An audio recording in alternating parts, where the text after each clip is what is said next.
Black African power was good, was happening, a well-organized lie. Defeats a disorganized truth every time. Woo-hoo-wee. Man, y'all already know what it is, man. It's God killer in the house. And I'm coming to do what I got to do, and I'm going to do what I got to do. I'm standing tall. I'm standing strong.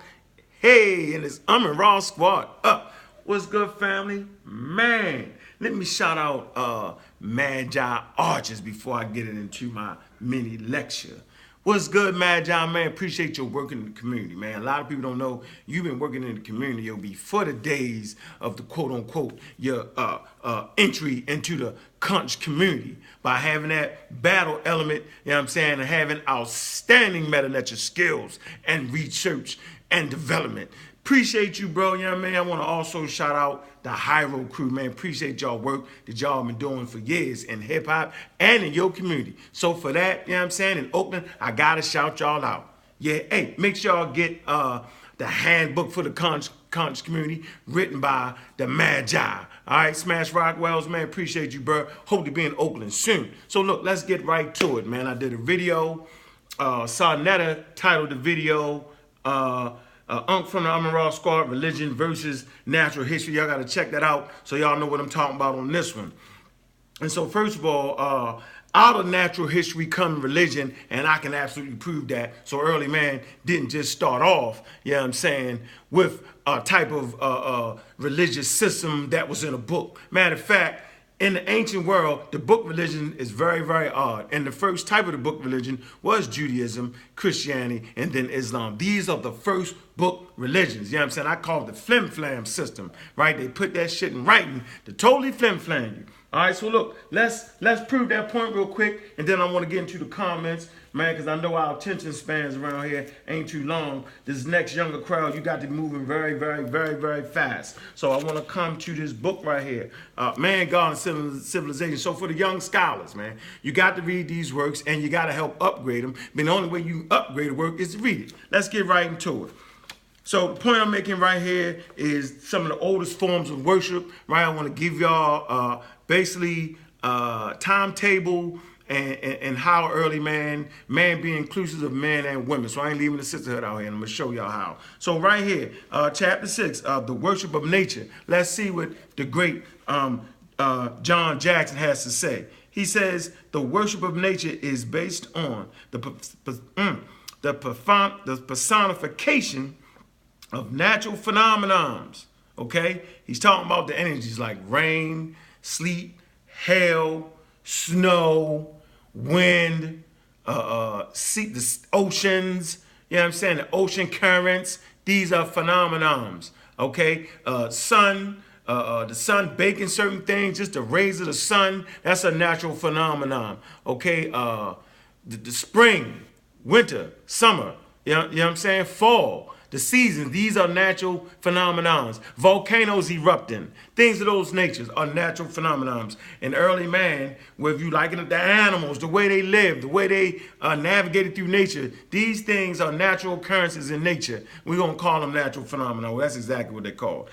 So go on, so say, for the men and women of older times, personified the various objects and forces of nature and worship them as gods.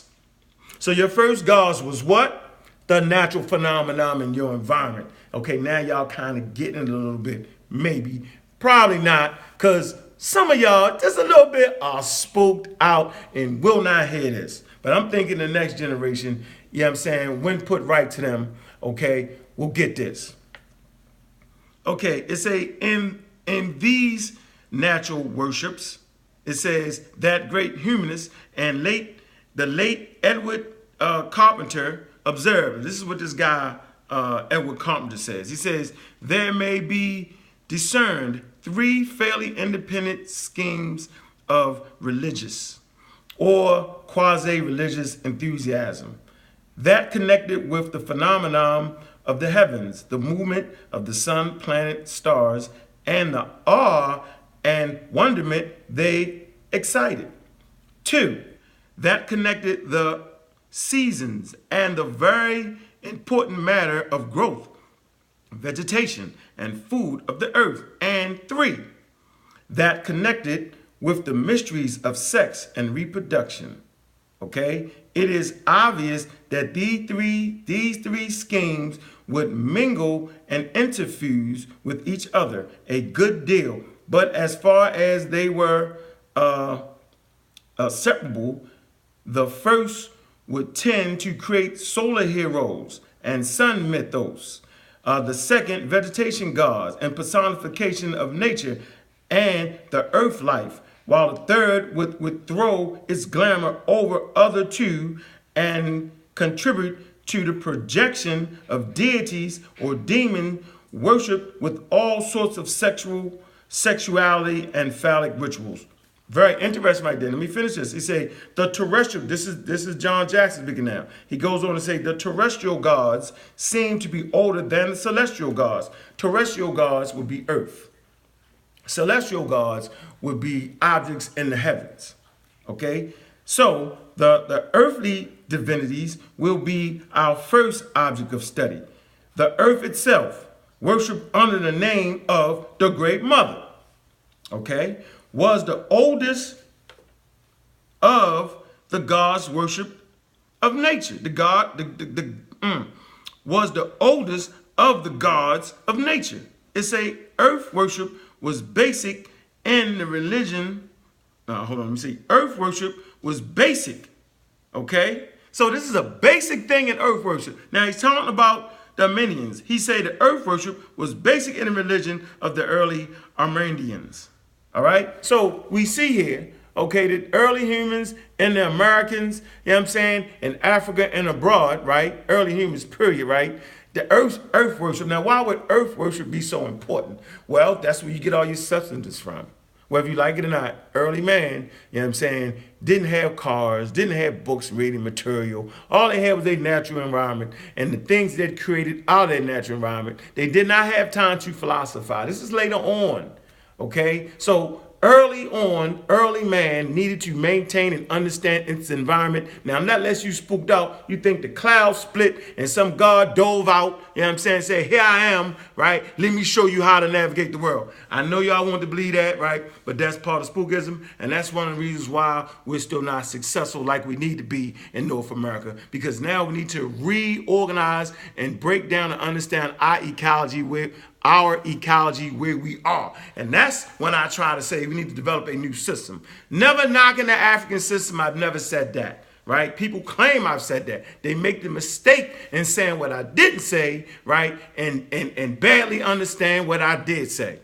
So let's get right to the comment section real fast. So there you go. Early man has to use his environment. And later on, through the understanding of his environment, he would create mythos, he would create religions. Always in his environment. So it don't make no sense for a person to develop a snowmobile, right, and try to use it in the Sahara. Wouldn't make no sense. Although a snowmobile might work in that desert sands. But let me keep going here. Let's read the comments, right, on that video that I talked about. So let's come to Houthi Mayat. Appreciate you, bruh. It say a roach as a deity isn't really far-fetched as an African concept. And Kemet beetles were a deity. Remember, Capita, spirituality should empower your culture, community, and nation. Good points, appreciate that. The brother's clearly studying and he clearly understanding the foundation of what African spirituality is. So I want y'all to know, right, in all my conversations, I've never said thought the foundation. It makes no sense to thought the foundation. The foundation is 300,000 years, right? And it clearly works. And it can be changed and altered, but the foundation should be there intact.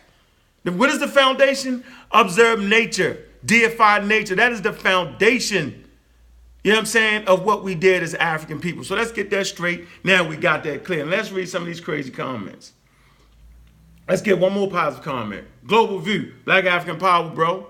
I deified a squirrel. He say, laugh out loud. Another survivor. That is the king of shell games, laugh out loud, and getting a nut, laugh out loud. But nah, this is so true. I've been saying this forever. All right, that's another person to understand how you got to deify animals in your ecology. Well, that's what early people did. They deified their environment and all the animals, everything in it. Is that not how the Nile Valley Africans did it? It sure is. Look at their pantheon of deities. Animal worship was on high, right, in African traditional systems. Look at the totems they have. Yeah, right. So y'all clearly understand that. Y'all want to use the modernized thing. I feel you. The book religions, Islam, Christianity, Judaism. See, that's spirituality, y'all. Let me keep moving.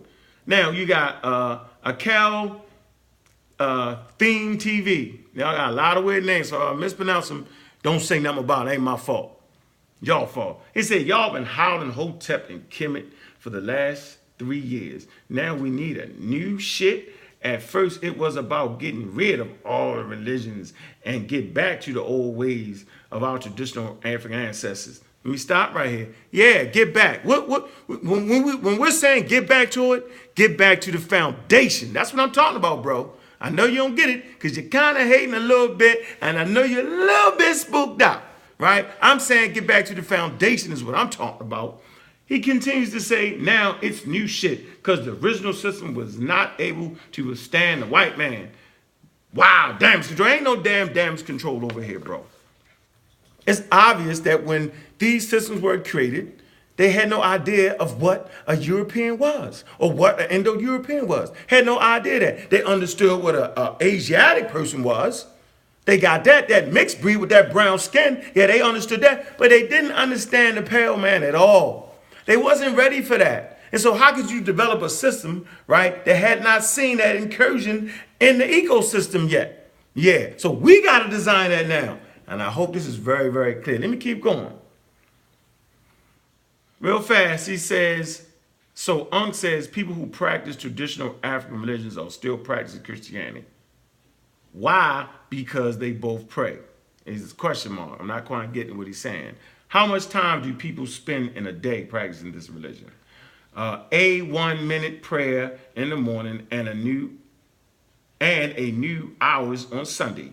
Goes on to say people spend their time raising children, working and trying to stack some cash. They say their religion is mainly their moral guide. You are confusing religion with culture. And he goes on to give you the 7 elements of religion. All right, whatever. Y'all can read that. First of all, I'm not confusing anything. I'm not confusing religion with culture. Okay? First of all, religion is culture. Culture is religion. Language is culture. These things are so intertwined and bound together that you can't separate it. With religion, what? To bind. Ligios, to bind back, to tie back into. So obviously, it's a point in time in your history when you start to get away from nature, you need to tie back and bind back to that. Let me keep going on. Next comment when it starts to get crazy. This is J. Horn Chronic. We should deify vermin? Gee, who told you to tell us that? The feds? What in the hell is going on here? Man, so the feds gonna give us a serious education piece to get back to the people? I don't think so, bruh. You're out of your mind. Okay, let me see. It say, if Big Unk would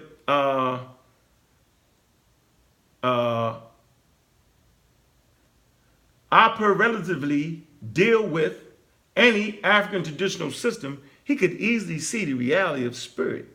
He hasn't reached that level of growth yet. Well, you're right. When I do reach that level of growth and I'm able to see some spirits, then I'll let y'all know. Because obviously, it ain't for me. I ain't seen them yet. I know they probably there. Man, I know some of y'all gonna be shooting the rays at the channel and to get me in. I get it. I'm saying, but you can't knock me for something I ain't seen yet. Right? I'm thinking the spirit would have to be the energy. Blood. Energy. Energy can't be created nor destroyed. I'm thinking it should be that. But maybe it's some other thing. And I'm thinking African traditions that's grounded in science, I'm thinking they understand what that is too. Let me move forward a little bit. How can everything be spiritual? This is Ben Dials. How can everything be spiritual if you don't believe in God? Okay. You don't got to believe in God to make things spiritual because the word is a word created by human beings in the first place. And spirituality, put 7 people in the room and ask them what their definition of spirituality is and what spirit is. And they all have a different understanding of it. So my understanding of it is food, clothing, and shelter and protection of that. The energy that moves through the cosmos. They can't be created nor destroyed. Yes.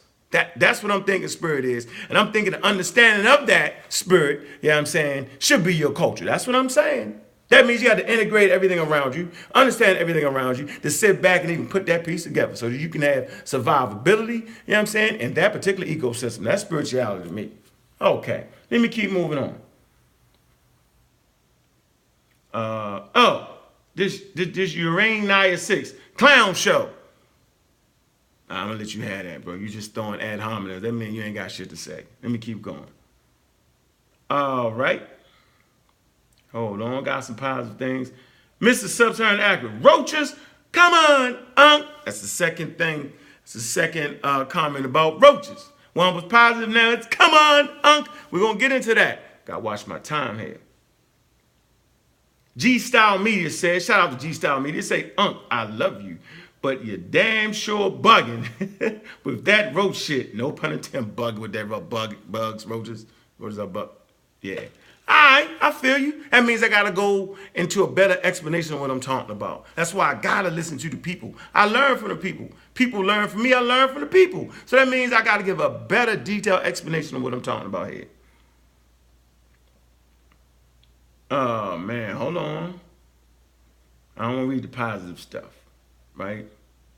I want to do that. I want to read the stuff where clearly people are understanding it so we can keep going. Still on that crack pipe, I see. Nah, I ain't on the crack pipe. Nah, I ain't on that no more. Nah, I'd be a whole different individual. You know what I'm saying? If I was on that crack, I wouldn't have time for that. Come on, man, stop that. Ad hominem don't got nothing intelligent to say. So we can always tell when a person has no refutation of what you said, they say something crazy, like you still on that crack pipe. There you go. Now, matter of fact, they made a whole channel dedicated to me. Yeah, I mean, and I shout out to the person who made Unc's Crack Pipe. Appreciate that, bro. All right. Then maybe people will wonder, well, what was that you was doing? And I can explain the whole thing. You know what I'm saying? How I got here. All right. So sometimes you just look at where a person been and realize how in the hell they got to where they at. See, that's the struggle. See, and that's the learning. That's when people learn from your life. Let me keep moving forward. Hold on. It say John Public, 1981. It say the one problem I have with his position is that we don't have thousands of years to develop any systems. So why not take the best of what we have had and go from there instead of acting like it's all rotten fruit? Also, on the point of practicing faith like a monotheist, what about the flip side of his argument being the fact that there is heavy. I got more fast. Oh, he too long. Y'all gotta read that, man. All right. First of all, I never said anything about rotten fruit. African spiritual systems. Let's get that credit. Never said that. Obviously, African systems were superior because it allowed them to last for the last 300,000 years. You know, Homo sapiens go back 300,000 BCE. You know, we the oldest Homo sapiens on planet Earth. Our DNA tells us that. So how is this rotten fruit? Man, if you didn't have something there, you know what I'm saying, then how could you integrate that into your system? How would you know it was wrong if you never seen it? How would you know it was right? How would you know to make the difference? You would have to spend time with that. The African American have spent time in the belly of racism, white supremacy. We have taken the pause and we're still here. We can show you how to navigate. All living species do this. The roach does it too. The rats does it too. Because you can pause in one generation of the rats, and that next generation, so say if you pause in 10 rats, right? 5 may die, all right?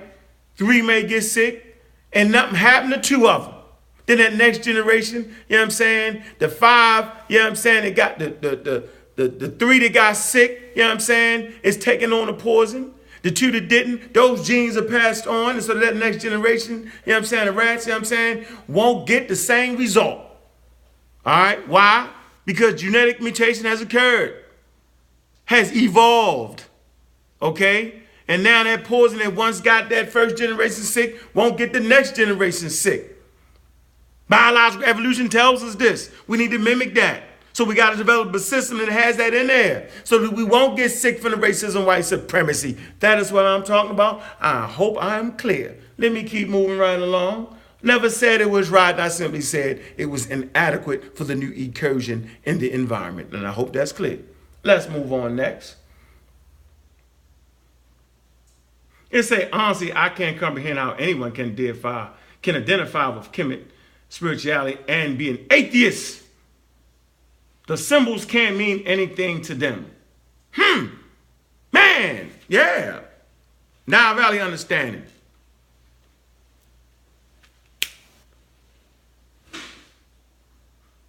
Now Valley understanding of the Unk. Let me free